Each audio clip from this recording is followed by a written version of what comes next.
Hi ಸ್ಪರ್ಧಾರ್ಥಿಗಳೇ, ನಾನು ನಿಮ್ಮ ವೀಣಾ. ಭಾರತದ ನಕ್ಷೆಯಲ್ಲಿ ಕರ್ನಾಟಕದ ಪಾತ್ರ ಎಲ್ಲಿದೆ ಅಂತ ನೋಡೋಣ ಬನ್ನಿ. ದಕ್ಷಿಣ ಭಾರತದಲ್ಲಿ ನೆಲೆಗೊಂಡಿದ್ದನ್ನು ನಾವು ನೋಡ್ತೀವಿ. ಭಾರತದಲ್ಲಿ ಕರ್ನಾಟಕದ ಭೌಗೋಳಿಕ ಸ್ಥಾನ ನೋಡಬೇಕು ಅಂದ್ರೆ ಕರ್ನಾಟಕವು ಭಾರತದ ಪರ್ಯಾಯ ದ್ವೀಪದ ಪಶ್ಚಿಮ ಮಧ್ಯಭಾಗದಲ್ಲಿದೆ.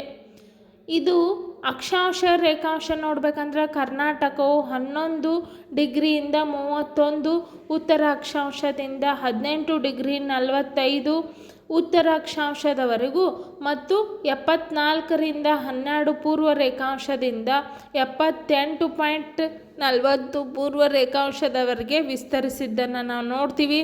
ಇನ್ನು ಕರ್ನಾಟಕದ ಗಡಿಗಳು ಅಂತ ಬಂದರೆ ಕರ್ನಾಟಕವು ಒಟ್ಟು 6 ರಾಜ್ಯಗಳೊಂದಿಗೆ ತನ್ನ ಭೂಗಡಿಗೆಯನ್ನು ಹೊಂದಿದೆ. ಕ್ವಶನ್ ಅರೈಸ್ ಆಗ್ತದೆ, ಎಷ್ಟು ರಾಜ್ಯಗಳೊಂದಿಗೆ ಕರ್ನಾಟಕ ಭೂಗಡಿಯನ್ನು ಹೊಂದಿದೆ ಅಂತ.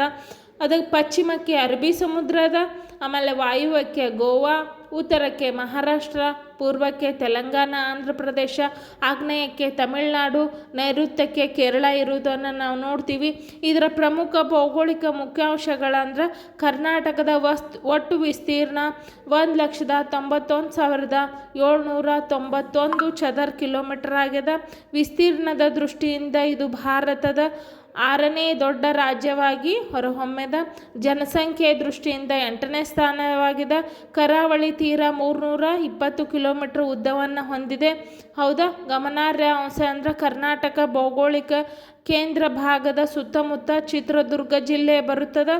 ರಾಜ್ಯದ ರಾಜಧಾನಿಯಾದ ಬೆಂಗಳೂರು ದಕ್ಷಿಣ ಭಾಗದಲ್ಲಿದ್ದದ್ದನ್ನು ನಾವು ನೋಡ್ತೀವಿ.